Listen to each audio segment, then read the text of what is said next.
Karen Slattery was just a teenage girl making some extra cash babysitting. She'd agreed to watch 2 young girls for a few hours, and it was a family she knew well. But she never expected that night would unfold like a scene from a horror movie.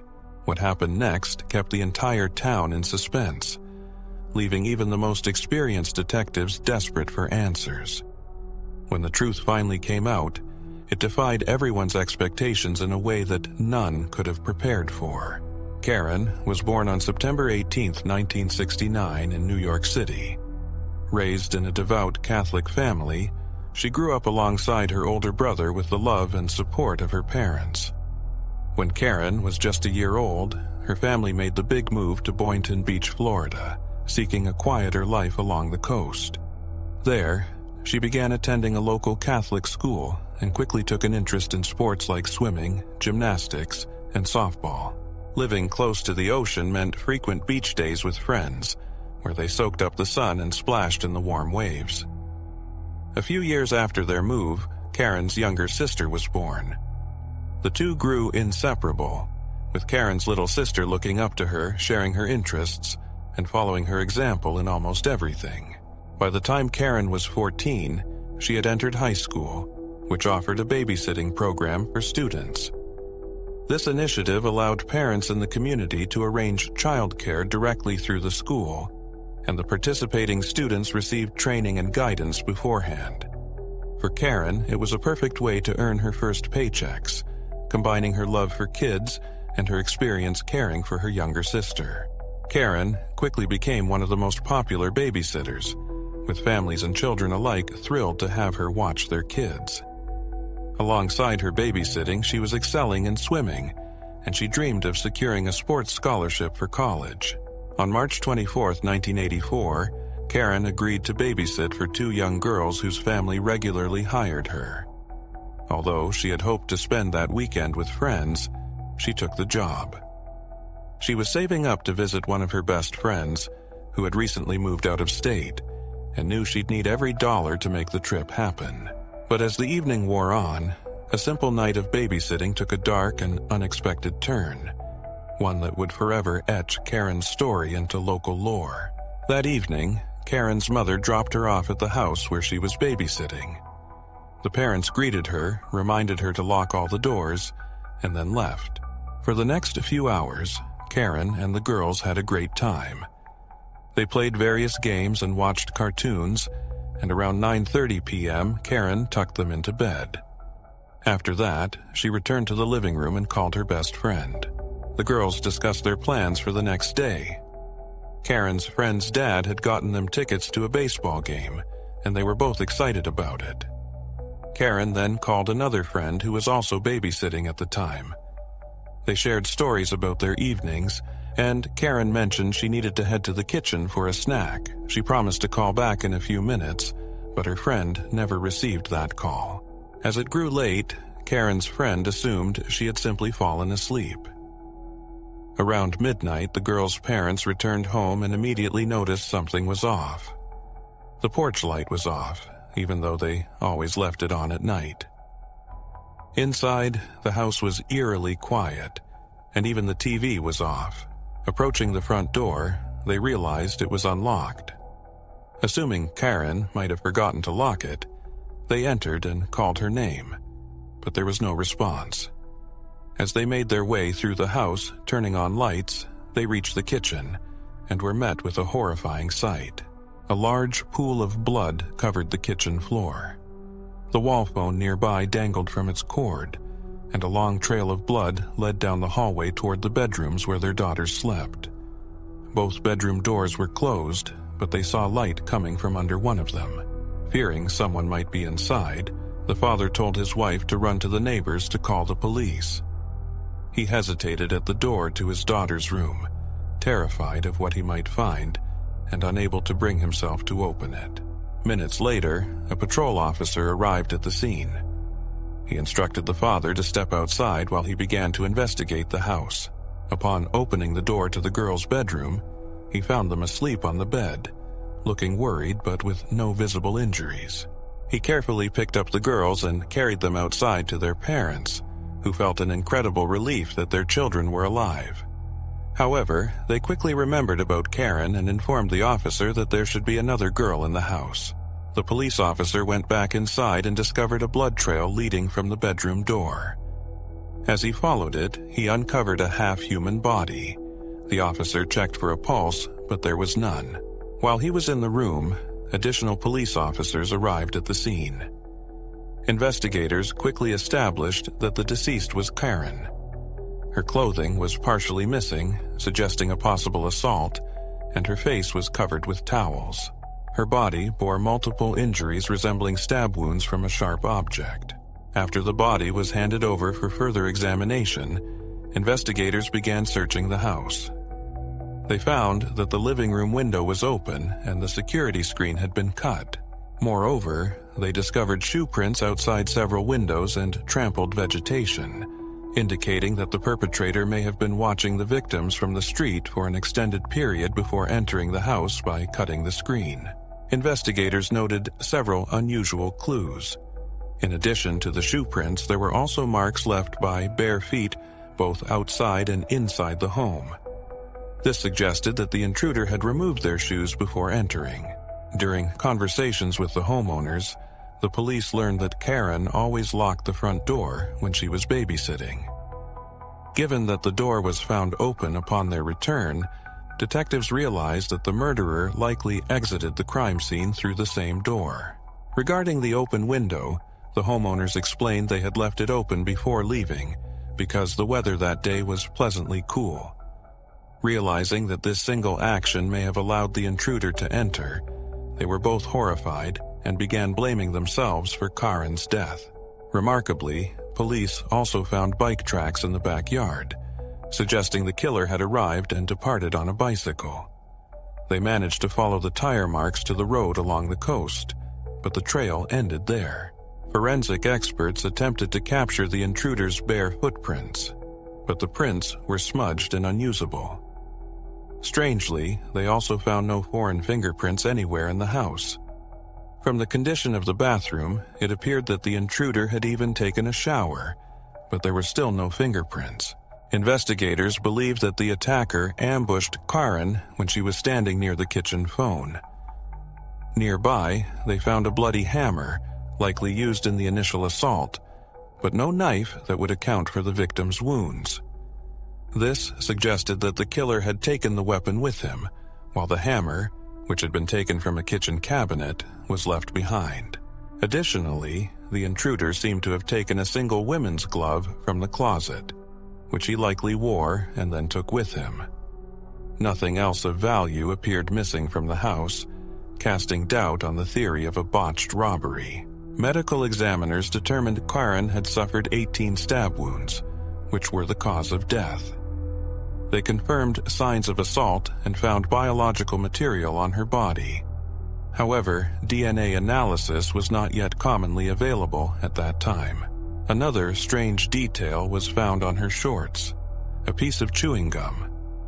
Not long before her death, Karen had removed her braces and was happy to finally chew gum again. Experts speculated that the gum might have been placed on her shorts by the killer. With few other leads, the police turned to the public, asking for information about any suspicious men who frequently rode bicycles and behaved oddly. Detectives also began checking records of individuals with prior convictions for home invasions. News of Karen's murder sent shockwaves through the community, and parents, fearing a dangerous predator in their midst, stopped allowing their children to go anywhere alone. As for the school's childcare program, it underwent a complete overhaul. Previously, it was common practice for students to babysit young children in their homes, but after Karen's murder, everything changed. Parents were advised to stay vigilant, check all windows and doors, and whenever possible, work in pairs.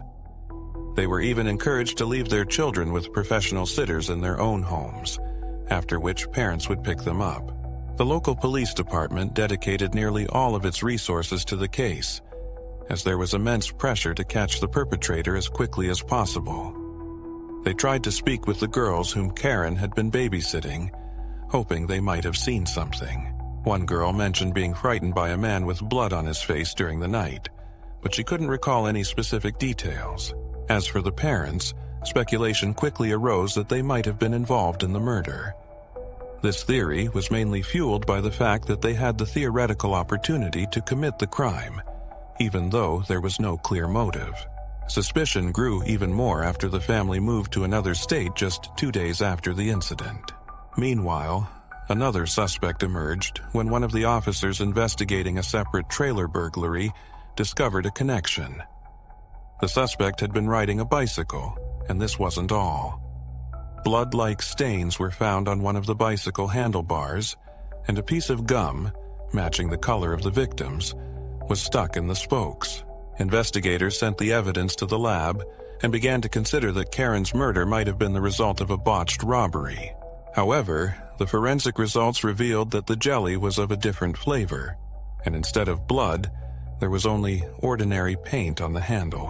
While the police continued their search for the culprit, friends of the Karen family organized a monetary fund to reward useful information about the case, raising tens of dollars. Soon, this amount grew to $30,000 and then to $50,000. A significant number of people were eager to see the criminal caught quickly, partly for their own safety. Such a substantial sum attracted thousands of calls, and the police worked hard to follow up on each lead. A considerable number of people suggested checking the parents of the girls that Karen was babysitting, believing they might be involved in the murder. Eventually, the detectives had to issue a statement clarifying that they were not considering them as suspects, as they had already been thoroughly investigated. Not long after, a woman living just a few blocks from the crime scene contacted the police with a strange story. She recounted that upon returning home, she found drops of blood on the floor and a note addressed to her nephew. Investigators reached out to him, and he confirmed her account. According to the man, the author of the note was his 22-year-old friend, who had a criminal history and was traveling to another state the day after Karen's murder. The detectives went to Ohio to meet with him, and the man admitted he had indeed written the note and slipped it through the woman's mail slot. He claimed he hadn't seen any blood and had no connection to the murder.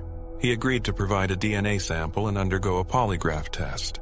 During the interrogation, the operator noted several responses that seemed deceptive.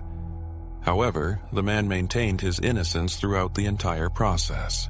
In the end, lacking sufficient evidence for an arrest, the police were forced to continue their investigation. Around this time, a new, costly device appeared in the county police department, capable of reading fingerprints from surfaces 10 times more effectively than older technologies. Investigators on Karen's case requested to borrow this device and re-examined the crime scene. They indeed found dozens of new fingerprints, which experts began to analyze. Ultimately, they concluded that these fingerprints belonged to the family members and their friends. In the weeks following the murder, the police followed up on thousands of leads and scrutinized numerous suspects, but none of it yielded any results. The situation was complicated by the fact that this year had become nearly record-breaking for crime in their city. The number of murders, assaults, and other offenses had significantly increased, adding extra pressure on the police. At one point, they even advised parents to submit fingerprints of their children in case they were kidnapped, making it easier to locate them. Many people responded to this request. Since then, there had been no significant developments in Karen's case, but everything changed 2 months after the murder. On May 29th, police discovered the body of 38-year-old Georgiana Voren in her own home, just a few miles from Karen's neighborhood. The woman was found on her bed with a pillow covering her face, and a hammer lay nearby. The house also contained numerous traces of the crime, including evidence on the bed and in the bathroom, suggesting that the perpetrator had taken a shower. During the investigation, it became clear that the murderer likely entered the house through a window. Medical experts determined that the victim had suffered violence and found biological material belonging to the perpetrator. It was hard not to notice the obvious similarities between this crime and Karen's murder. They were nearly identical. In Georgiana's home, her 2 daughters were present, but the criminal left them unharmed, and they heard no sounds that night. Everyone suspected that the same person was behind this murder, but in this instance he left no fingerprints at the scene. Nevertheless, experts decided to examine the book that was found next to the bed and check all its pages for fingerprints. They reasoned that the killer might have handled the book and moved it during the crime, so they began their analysis using the expensive device. Soon, they discovered something significant. There was indeed a foreign fingerprint on 43 pages, which could potentially belong to the murderer.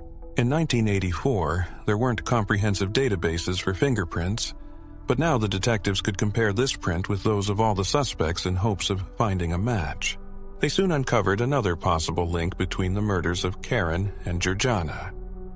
It turned out that one of Karen's friends had babysat her children just days before the murder.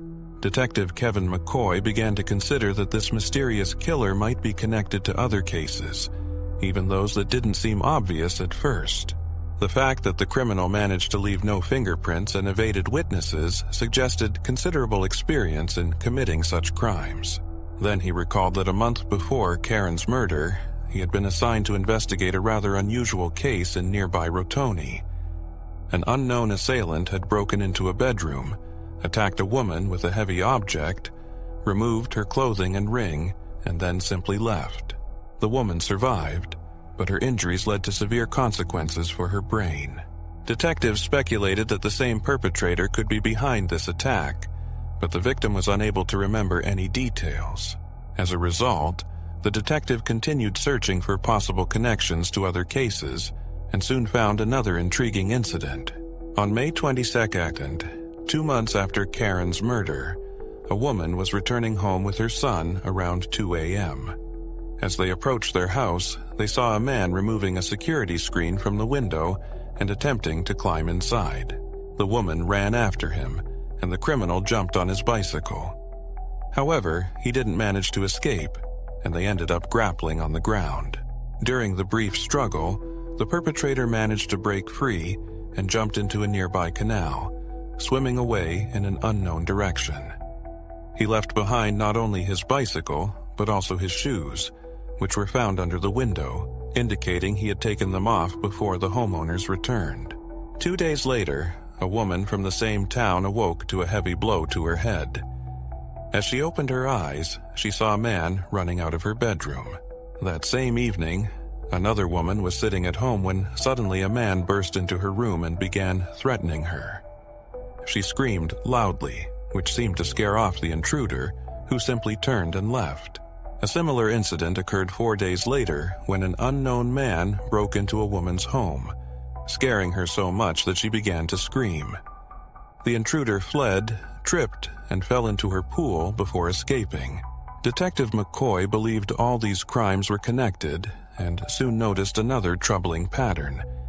Over the past few months, several female students from the local university reported encounters with a man who exposed himself on campus and sneaked into their dorms. All the victims described him as a white man of average height with short dark hair, prompting the police to create a composite sketch of the suspect. Detective McCoy compiled this sketch and referred to a photo book of individuals with a history of sexual offenses. At the time, the book was a hefty volume, and he scrutinized each photograph closely. Eventually, he identified a man who resembled the sketch. He took that photo and mixed it with others, then spoke again with one of the students who had seen the perpetrator most clearly. When she looked through the photos, one in particular seemed to match. The man was 23-year-old Dwayne Owen, who had an extensive criminal record that included theft and indecent exposure. This was enough for the police to arrest and question him, but his whereabouts were unknown. Detective McCoy issued a bulletin for Owen, distributing his photo to officers throughout the city. A few days later, an officer patrolling one of the city's streets spotted a man who closely resembled Owen. She requested his identification, and he presented her with military ID under a different name. However, the officer grew suspicious that the ID might be fake because the man looked just like the photo of Owen. She decided to arrest him and take him in for questioning. After running his fingerprints against records from previous cases, The officer confirmed that she had indeed apprehended Dwayne Owen. The man was charged with using a fake identification, which led to his incarceration while awaiting trial. Investigators focused on establishing any potential links to the murders and assaults. During the interrogation, the man admitted that the sneakers and bicycle found at the scene were indeed his, and confessed to several robberies. However, he continued to deny any involvement in the murders, and at that time, it was still impossible to match his DNA with the biological material from the crime scenes. Detectives questioned Owen for several hours, and he seemed to enjoy the process, often speaking in riddles and sometimes responding to their questions with poetry. Eventually, when asked if he had killed anyone, he simply replied yes, but refused to provide any further details.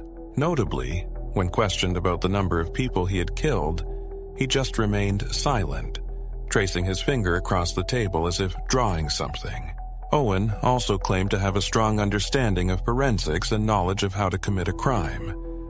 Meanwhile, investigators had requested a comparison of his fingerprints with those found on a page of Georgiana's book, and they were eagerly awaiting a breakthrough. The prints matched. When detectives returned to the interrogation room to inform him that his fingerprint had been found at one of the crime scenes, Owen responded with a smile, saying, "I must have touched that silly book or laid on the bed." Shortly after this, Owen began to open up, detailing his involvement in the murders. He described how he roamed the streets looking for a victim's home, broke in, and killed her, recounting the details of Georgiana's murder. One of the most chilling details was that Owen had brought a change of clothes with him and left it on his bicycle to change into clean clothes after committing the crime. Despite this, Owen still refused to confess to the murder of Karen, and the police were unable to connect him to any physical evidence. Then, one of the detectives decided to bluff. He took Owen's shoe prints, but none of the traces at the scene of Karen's murder provided a definitive match. The detective decided to try to trick the suspect and used a different photo of a bloody footprint, placing it in front of the man alongside a mold of his shoe. He claimed that they had obtained these from a fall and now had evidence of the suspect's presence in the house. To the detective's surprise, it worked. The man looked at the photos and admitted they resembled his own footprints. Soon, he began to confess.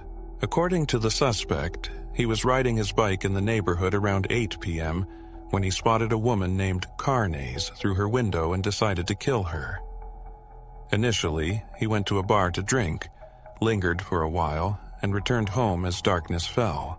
There, he watched his victim through the window before taking off his socks and putting them on his hands to avoid leaving fingerprints. Once inside, he found a woman's purse and rummaged through it.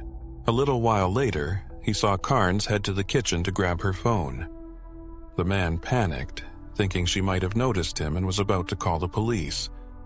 So, he emerged from his hiding place and attacked her, dragging her into the bedroom where he assaulted her. Afterward, he took a shower, gathered his bloody clothes, stepped outside, and hid them in nearby bushes. He then mocked the detectives, claiming they had done a poor job by not checking all the bushes in the area. As for the bike, he rode it to a nearby body of water and discarded it. Once he finished disposing of the evidence, he returned home to his brother and another neighbor. There, he set the wall clock back by 2 hours and made a lot of noise until his neighbors woke up. When they came out and asked him to keep it down, he apologized and claimed he lost track of time. Eventually, both men looked at the clock and noticed the incorrect time. This was the suspect's attempt to create an alibi in case the police questioned his neighbors. The man was ultimately charged with 2 murders and was taken to jail to await trial. During a background investigation, authorities uncovered that the suspect had grown up in extremely adverse conditions. His parents, who struggled with addiction to alcohol and illegal substances, died when he was a child. He and his brother then cycled through several foster homes. Later in life, he briefly joined the army before taking criminology classes in college. As he later admitted, he had initially hoped to become a police officer, but a minor conviction dashed those plans. Disillusioned, he decided that if he couldn't be a cop, he could at least choose the other side. Following his arrest, he confessed not only to the murders but also to dozens of other crimes, including assaults, peeping, and breaking into homes. However, he insisted that Carnes and Gerda were the only individuals he had ever killed. While preparing for trial, the suspect almost managed to escape from jail by hiding in a trash bin, hoping he'd be loaded onto a truck and taken outside. However, guards discovered him in time. The trial for Carnes's murder began a year later, and the suspect pleaded not guilty. His defense team claimed his confessions were coerced and that his rights had been violated during police questioning. Yet, after the jury viewed full recordings of his admissions, there was little doubt about his guilt, and he was sentenced to death. A year later, he received the same sentence for Gerda's murder. In addition, he was given 6 life sentences for other crimes, leaving him to await his eventual execution on death row. However, his story didn't end there. Soon after, he filed an appeal in Carnes's case, arguing that police had violated his Miranda rights during the interrogation process. As part of his appeal, the suspect pointed out that during the interrogations, he repeatedly stated, "I don't want to talk about this." Yet, the police continued to press him for answers. To the surprise of many, the court accepted the appeal, and all charges in that case were dismissed. However, the prosecution filed its own appeal 7 years later, leading to a new trial where the suspect was once again sentenced to death. Since then, he remained in prison awaiting execution. Typically, a long time passes between sentencing and execution, and this case was no exception. The execution was scheduled for June 15, 2023, nearly 39 years after the murders. The youngest sister of Carnes came to witness the execution of her sister's killer. She wanted to look into his eyes, but he kept them closed until the very end. It's worth noting that after Carnes's murder, she chose to become a police officer and eventually became a sheriff. According to her, after her sister's death, she suffered from insomnia and thought that if she couldn't sleep, it would be better to spend that time doing something productive. Feel free to share your thoughts on this story in the comments, and don't forget to like this video if you enjoyed it. Thank you for watching.